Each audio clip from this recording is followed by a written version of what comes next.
I feel that supposing I had not known Sri Ramakrishna and Swami Vivekananda so intimately by becoming a monk of the organization. Number one. Number two, if Sri Ramakrishna and Swami Vivekananda had not made their advent the way it is, and if their words had not been available to us the way they are, then supposing, as it is today in India, the Upanishads are there and the Gita is there, and these books have become quite popular. And this popularity is not only because of Sri Ramakrishna Vivekananda, there are other teachers also who are making these things popular. Let us assume that it had some amount of popularity, maybe not as popular as it is now. And supposing I had come across a book like Kathopanishad or a book like Gita, how I would have seen that book. I often pose this question to myself.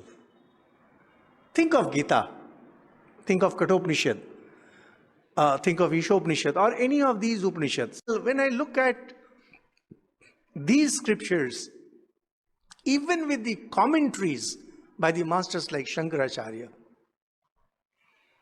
I would have thought, so what wonderful poetry.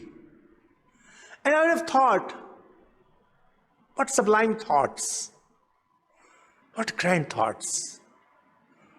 And maybe if I were in one of those grand moods, I might have thought, oh, I wish I could have come up with some of these thoughts and use it for my writing. The thoughts are so grand, so sublime. The idea is that when you take these books together, say Gita and Upanishads, these are the most famous works, and as far as the Puranas and Mahabharata, Ramayana, etc. are concerned, I would have definitely considered them to be very good stories, religious stories and purpose ends. Gita and Upanishads, they would have appeared to be far more philosophical, but just a grand thought process. Now, because I know Sri Ramakrishna and Swami Vivekananda's life intimately, their words intimately, their spiritual realizations intimately, the one change, the one possible change that has come over me is that now I know that every word that is there in Gita and every word that is there in Upanishad is 100% true. That's the only change that has come. If Sri Ramakrishna had not come, and if Swami Vivekananda had not come to broadcast his message, well, I would have appreciated these things as great work of spiritual literature. Now, when you appreciate something as grand thought, that is something. And to know that this is true, this is different. You may admire some female. There is some female actress you might admire. You may keep her photograph in your house. That's a separate thing. But your mom is your mom. You know she is for real. You know your mom is there for everything. She is as much real as anything can be. And no film actress, no famous personality, no famous politician can ever come anywhere near your mom when it comes to your own needs. Without Sri Ramakrishna and Vivekananda, these books would have appeared glamorous,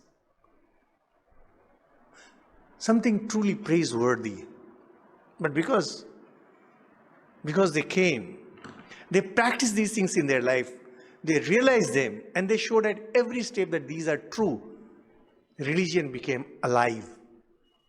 It is unfortunate that we Hindus, we don't know much about Sri Ramakrishna, we don't know much about Swami Vivekananda, we do not study, we don't try to go deep. But in one sentence, we can say that because of these two, Hindu religion has become once alive. And Hindu religion becomes alive means Hindu scriptures have become alive. That is, everything is true.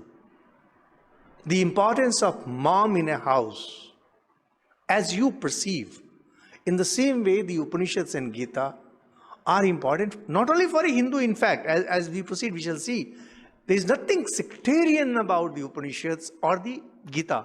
It doesn't say that you have to believe in the Upanishads. You don't have to, Gita doesn't say that you have to believe in Gita. If you look at other religions, they'll say that, well, you have to get converted into that system. You have to believe in that. No, these are Upanishads and Gita. They're absolutely impersonal, just like knowledge. Knowledge is impersonal. To believe in E equal to mc square, you don't have to believe in Einstein. It's a natural truth. You learn physics, you go on practicing physics, one thing will lead to another and you will discover that E equal to mc square. What Kathopanishad is discussing, or what Ishopanishad, Brihadaranyaka, Chandogya Upanishad is discussing, what Gita is discussing, has nothing to do with any person, any personality, or any belief system. It is very simple. You can verify the truth of all these things by yourself, and then you will see that every word that has been said is absolutely true.